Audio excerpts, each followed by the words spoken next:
Dağların arasındaki gizli ve gizemli bir gölün dibindeki kayıp bir altın şehir ve sonra da yerin 200 metre altındaki bir tuz madeninin içine yapılmış efsane bir katedral görmeye hazır mısınız? Hazırsanız doğru videodasınız.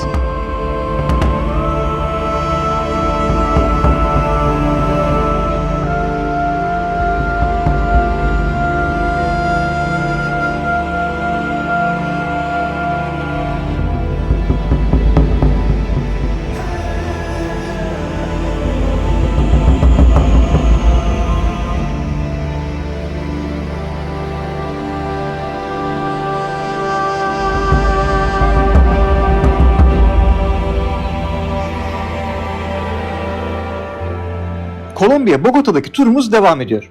3 gün boyunca Bogota'nın merkezini gezmiştik ama bu güzel şehirden ayrılmadan önce bir günümüzü de Bogota'nın çevresinde çok merak ettiğimiz bir bölgeye ayırmak istedik. Bugün biraz Bogota'nın dışına çıkacağız. Bogota'nın biraz kuzeyinde 2 tane yer görmeyi hedefliyoruz. Guatavita Gölü ve Zipaquira Tuz Katedrali. Buralara olan ulaşımımızı biraz daha kolay hale getirebilmek adına bir tur satın aldık. Şimdi turumuza dahil olup gezimize başlıyoruz.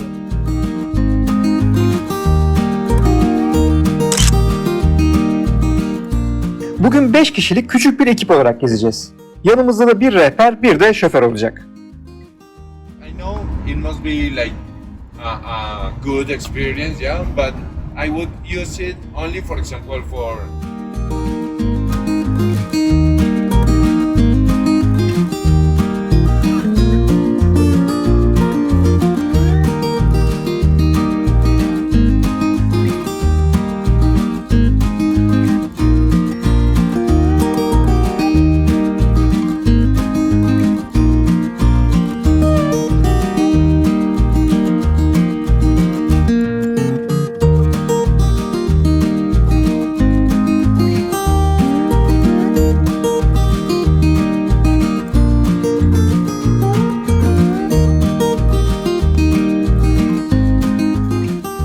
Bugünkü ilk durağımıza geldik. Guatavita Gölü'ndeyiz.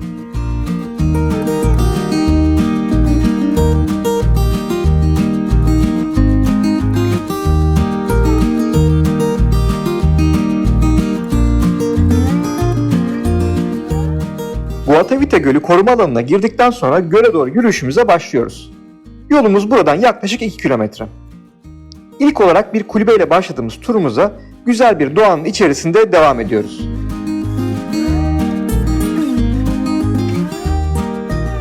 Bu arada gölü görmek için ulaşmamız gereken yer şu ilerideki tepenin üstü. Biraz tırmanışlı bir yol olacak yani.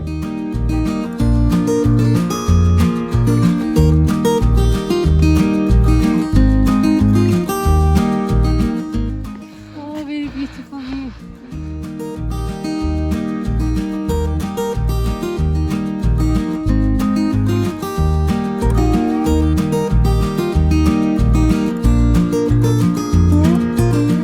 Şimdi biz buraya niye geldik? Bu kadar yolu Bogota'dan sadece bir göl görmek için mi geldik? Tabii ki hayır. Bu göl çok önemli bir göl. Bu göl çok önemli bir efsaneye, El Dorado efsanesine ev sahipliği yapan bir yer. Çok az bir yolumuz kaldı. Biraz daha tırmanacağız. Gölde detaylardan bahsedeceğiz.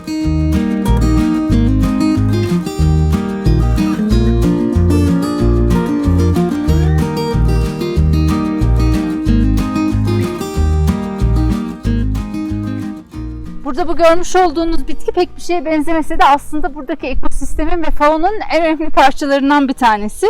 Çünkü kökleri çok derine iniyor, yağmur suyunu topluyor ve tamamen bu alanı besliyor. Bu alanda hani yüzlerce kilometrelik yeraltı nehirleri var. Ve bu yeraltı nehirleri tabii ana nehirleri ve gölleri besliyor. Yılda sadece 1 santim kadar uzuyormuş. En büyüğünü de gördük.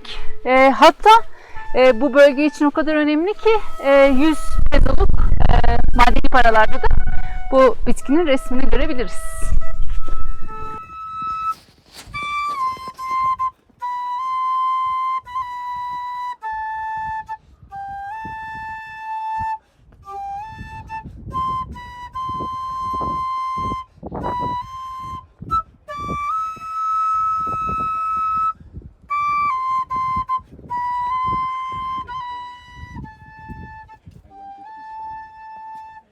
Evet, göle ulaştığımıza göre burayı bu kadar özel kılan bu El Dorado efsanesi nedir anlatmaya başlayabiliriz. Bu lagün burada tarihsel olarak geçen yerli halklar ve kabileler için kutsal bir yer. Dini ayinlerini yaptıkları yer. Aşağıda gördüğümüz kulübeden ayine başlıyorlar. Sonra tırmanışa geçiyorlar. Buraya gelip Tanrı'ya yani güneş tanrısı babalarını temsil eden altın sikkeleri ne diyelim doğa tanrısı olan anneleriyle buluşturmak için lagüne atıyorlar.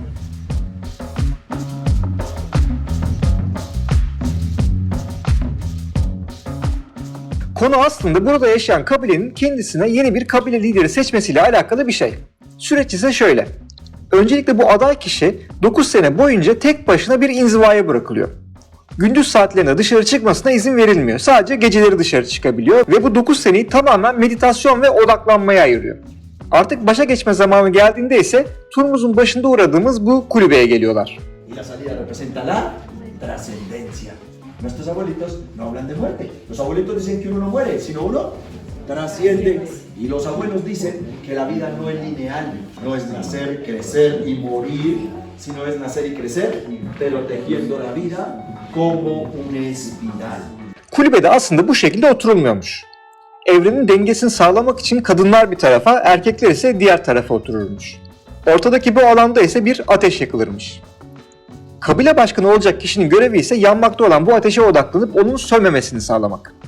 Tabi bu sırada diğer insanlar onun dikkatini dağıtmak için ellerinden geleni yapıyorlar. Hatta yarı çıplak kadınlar önünde dans bile ediyor. Eğer adam ateşe odaklanma konusunda başarılı olursa o gece sabaha karşı 4 gibi kulübeden ayrılıyor ve göle doğru yola çıkılıyor. Gün doğumu saatinde göle varıyorlar ve burada kabile başkanı olacak kişinin üzerini bal ve reçine ile kaplayıp üstüne altın tozu serpiştiriyorlar. Ve sonra da onu bir sala bindirip gölün ortasına gönderiyorlar. Yani bu ışıltılı haliyle güneşi sembolize eden adamı doğayla birleştiriyorlar. Başka bir deyişle de Güneş Baba'yı Doğa Ana'yla buluşturuyorlar. Olayın aslında böyle bir sembolik anlamı da var. Adam saldan 3 defa göle atlıyor, dalıp çıkıyor ve aynı zamanda saldaki altınlarını ve diğer değerli eşyalarını Doğa Ana'ya bir adak olarak göle atıyor. Bu sırada ayini bu tepelerden izleyen kabile halkı da aynı şekilde adaklarını yani altınlarını göle atıyorlar. Lagünün esas su seviyesi yani şu an üzerinde bulunduğumuz tepe ve karşıdaki tepelerde görebiliyorsunuz. Yani ayin yapılırken aslında tüm kabile böyle şu tepenin etrafında böyle duruyor ve gölün ortasında kutsal ayini, kutsal banyoyu yapan yeni doğacak olan kabile liderine offeringlerini, altınlarını atıyorlar. Böylece yeni kabile başkanı seçilmiş oluyor. Ve bu kabile onlar için çok kutsal olan bu bölgeyi gizli tutuyor.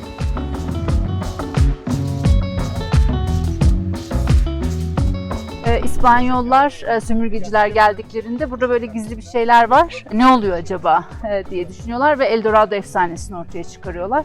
Bu gölün altında altın bir şehir olduğuna dair söylentiler çıkarıp işte bu altın şehri ortaya çıkarmak için bir takım hareketlerde bulunuyorlar ama tabii hani aslında olayın ana şeyi buranın aslında oradaki yerli kabile için çok kutsal ve ruhani bir yer olması. Hayat döngüsünü, güneşi doğayla buluşturan, babayı anneyle buluşturan, döngüyü tamamlayan, iki tanrıyı, iki dünyayı birbirine bağlayan ayinin yapıldığı son nokta. Yani aslında gölün altındaki kayıp altın şehir efsanesi göle adak olarak atılan o altınlardan gelmekte. Yani bir nevi bir efsane başka bir efsaneye dönüşmüş durumda. İspanyollar bu bölgeyi ele geçirdiğinde tabii ki bu altına ulaşmak istemişler. İlk akıllarına gelen tabii gölün suyunu boşaltmak lazım. Bu suyu böyle büyük kaplarla dağın üzerinden taşımaya çalışmışlar. Tabii bu şekilde çözememişler işi. Sonrasında demişler ki biz bu dağda bir yarık açalım. İşte bu tam da arkamda görmüş olduğunuz yarığı açmaya çalışmışlar. Dinamitlerle dağı patlatarak suyu buradan boşaltmak istemişler ama tabii ki bunu da başaramamışlar. Birçok insan ölmüş bu dinamitle dağı patlatma aşamasında.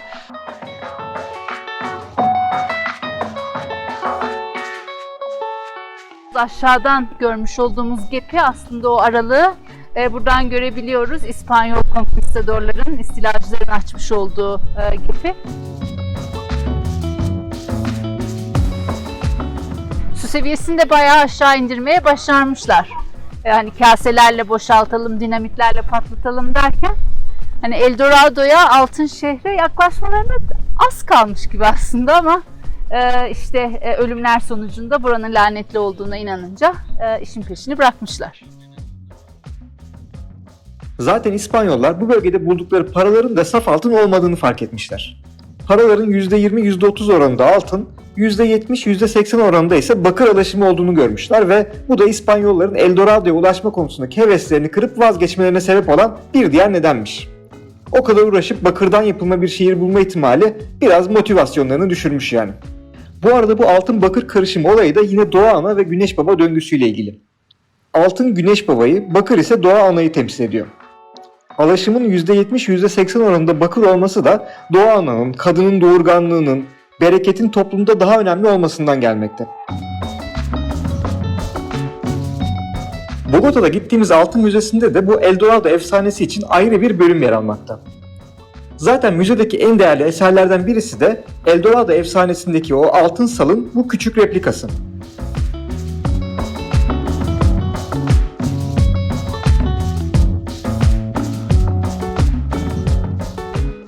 Bu arada Bogota'daki uluslararası havaalanında isminin Eldorado olduğunu söylemeden geçmeyelim.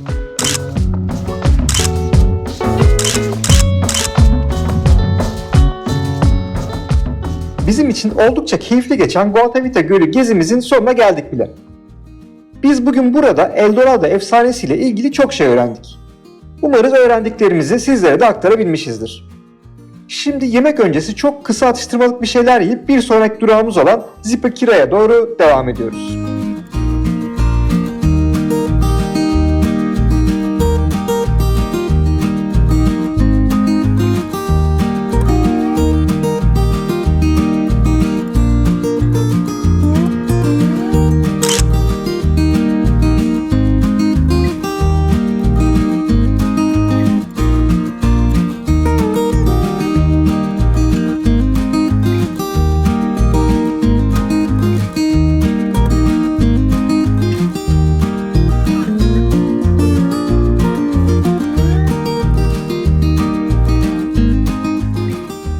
Guatavita Gölü'nden sonra şimdi de Zipaquira kasabasına geldik. Burada yaşayanlar buraya kısaca Zipa diyorlarmış. Zipa'da yaklaşık 1 saatimiz var. Yemeğimizi de buralarda bir yerde yiyeceğiz. Sonrasında tabii ki Tuz Katedrali'ne doğru devam ediyoruz.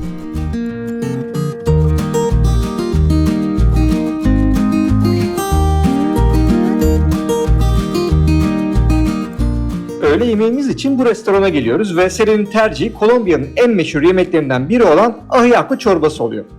Yine tavuklu bir çorba. Eğer Bogota videolarımızı izlediyseniz oradan sancocho çorbasını hatırlarsınız. Bunları bir doğrasalarmış ama ya. Bu nedir yani? Bak, bak, yarım muz. Bu but da bunun içindeydi zaten. Şurada bir mısır koçanı yarım. Ahiaco çorbasında en azından tavuğu didikleyip koymuşlar. Yemesi daha kolay. Bu arada benim tercihim ise tabii ki balık.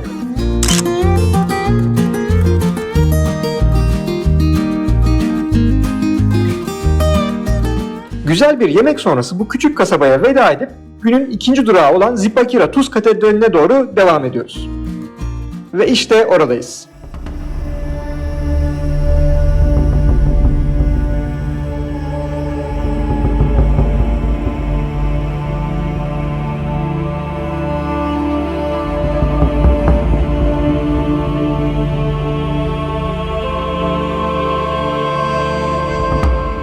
Zipaquira Tuz Katedrali'ne geldik. Şimdi bir tuz madeninden ineceğiz. Aslında burası aktif olarak çalışan bir tuz madeni değil. Bu bölgede birçok tuz madeni var aslında hala aktif olarak çalışan. Bizim ineceğimiz tuz madeni ise şu an bir tuz madeni değil. Aşağıda yaklaşık 200 metre derinlikte bir katedral yapılmış yıllar önce. Biz de şimdi o katedrali görmeye gidiyoruz.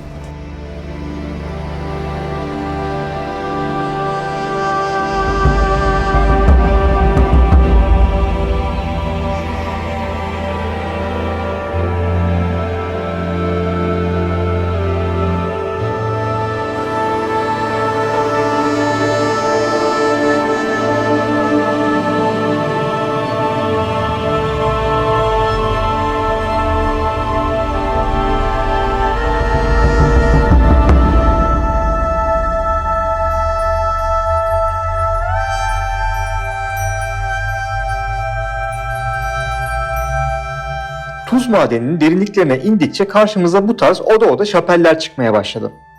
Her şapelde de bir haç figürü yer alıyor.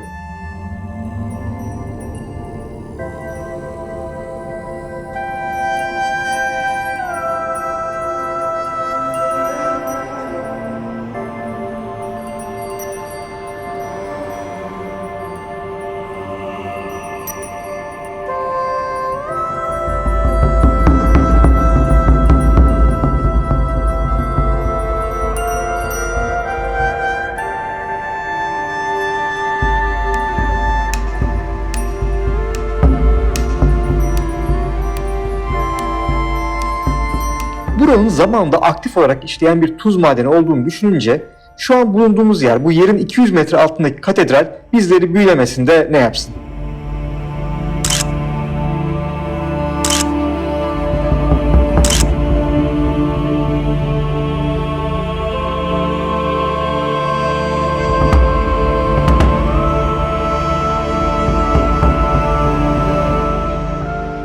Biraz daha ilerlediğimizde karşımıza birkaç tane büyük galeri çıktı. Onlardan birisi burası mesela.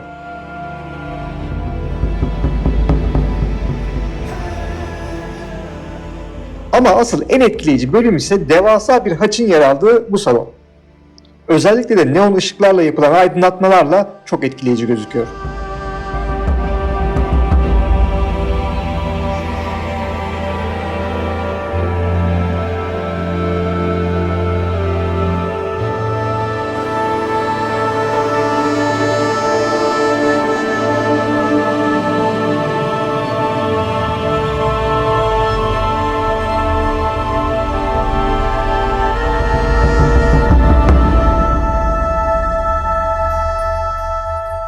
Bu büyük galeride belli aralıklarla bir video gösterisi de yapılmakta.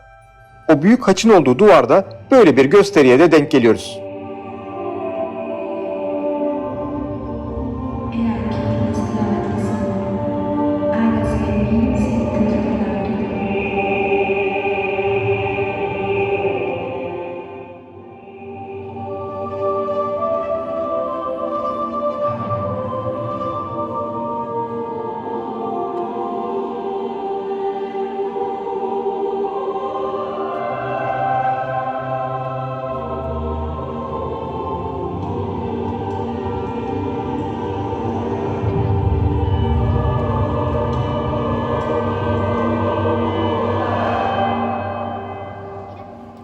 Bu yeraltı katedralinin yapımı aslında ana plandan bağımsız olarak 1932 yılında burada çalışan madencilerin günlük ibadetlerini yapmaları için kendilerine bir şapel oymalarıyla başlamış diyebiliriz. Ama esas bir yeraltı katedrali yapma projesine ise 1950 yılında başlanılmış. Aşama aşama yeni eklemeler, yeni odalarla genişleyen katedralin yapımı 1900'lü yılların sonuna kadar devam etmiş ve bu katedralin yapımı için tam 250 bin ton tuz çıkarılmış.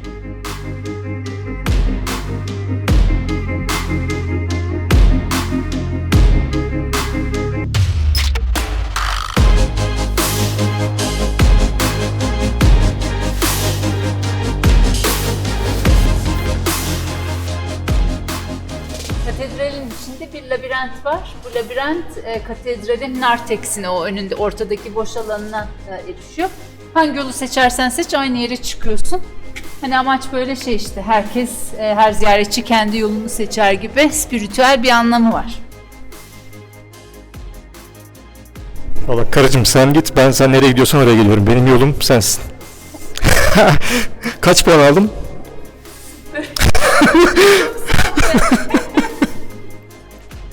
Neyse ben buradan gidiyorum o zaman.